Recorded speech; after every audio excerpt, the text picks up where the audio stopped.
say about your voice and clarity and how other people perceive you based on how you speak? Okay, so research in speech communication looks at the various tones that we have. And what we've identified is there's generally two overarching ones.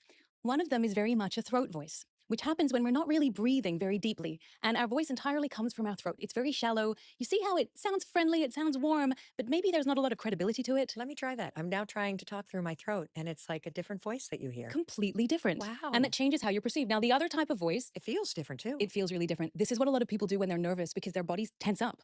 So they're not able to get the oxygen in to fill up their lungs. And when you don't have a lot of breath because you're trying to retain it, that's when you get that higher sound.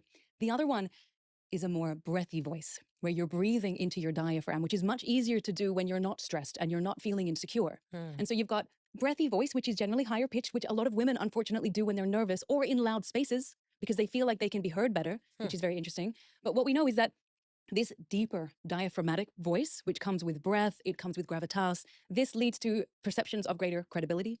You Hmm. come across as if you're more credible. You come across as if you're more confident. You come across as if you're more grounded.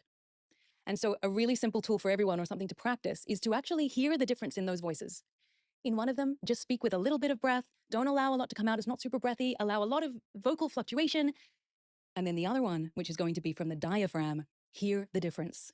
Now, if you're in an interview, if you're in a high stakes environment, try and really breathe into, we call it breathing into the stomach. You're not actually breathing into the stomach, but when you take a deep breath into your lungs, your diaphragm drops down. So you feel your belly coming out.